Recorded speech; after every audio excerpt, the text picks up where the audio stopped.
Okay.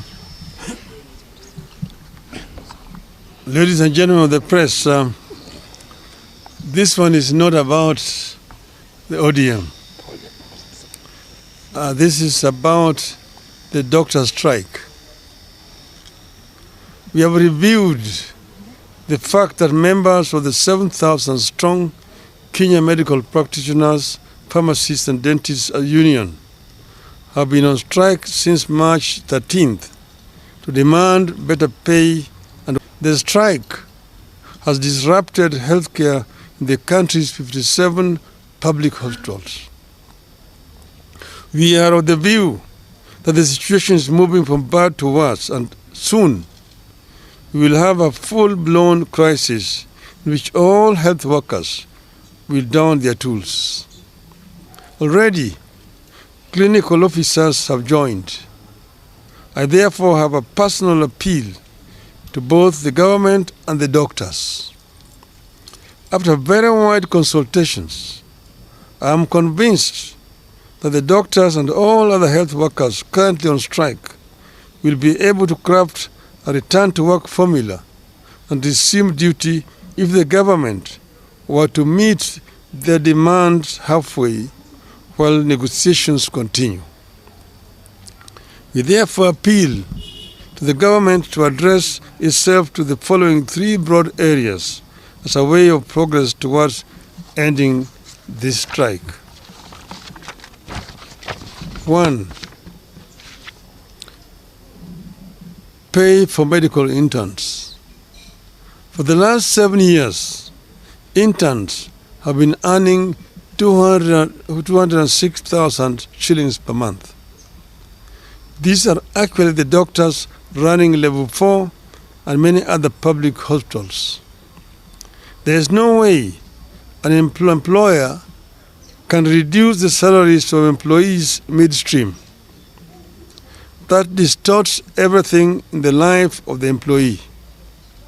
I therefore ask the government to reinstate the 206,000 shilling pay for interns until the next CBA negotiation, which is around the corner, kicks in.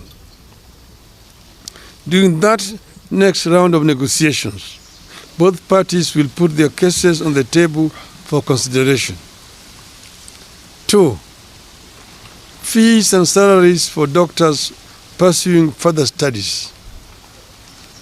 Counties are supposed to pay salaries of doctors who are enrolled for further studies like a master's degree, while the Ministry of Health is supposed to pay fees.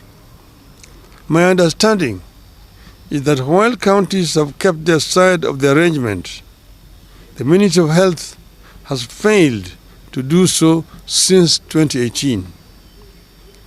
As a result, a number of doctors cannot complete their studies and graduate because of fees owed. And as they retake courses, counties have stopped their salaries because those doctors have overstayed in the college. I urge the Ministry of Health to immediately engage the doctors and their learning institutions with a view to clearing the fee balances and enable the doctors to complete their studies. The ministry must also engage counties to resolve the issue of pay for doctors who have overstayed in the college through mistakes not of their own making. The ministry should also work out a plan for paying stipends to doctors who forego county salaries and ministry fees and privately fund their higher education while offering services in public hospitals.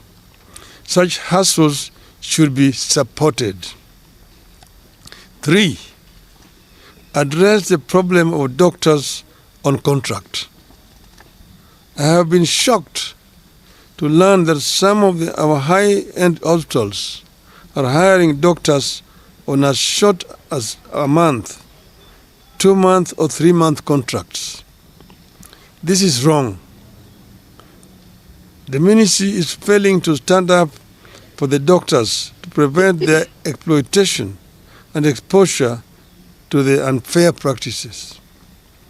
This ministry must lay down the rules that ensure fair, respectful, and sustainable labor practices by both the public and private health providers. 4. Equal pay for equal work. Doctors are complaining about a free-for-all system where some employers have the free hand to decide what to pay. The result has been a very unequal system where doctors hired to do the same job experience huge variation in salaries. The medical profession is too important to be managed so casually. The ministry must intervene for the doctors. 5. And procedural termination of services. I have terminated contracts of the doctors for one reason or another to reconsider their actions and engage the doctors. The counties that have done so or are in the process of doing so know themselves. I request them to reconsider their steps. I believe that the above actions, if taken in consultation with the union, will see us avert the crisis that is building up in the health sector and pave ways for less antagonistic engagement. This is a crisis that has serious ramifications. We want this crisis to be resolved. We have not spoken before, but we want the government to take notice that we cannot remain silent for a longer time when this is persisting. We ask them to act now. And if they don't, of course they know that the consequences will be very grave indeed. Thank you very much. Thank you. There are no questions? Okay. Thank you. Very, very, very careful. We are going to give you copies of some responses. Thank you. Your handkerchief.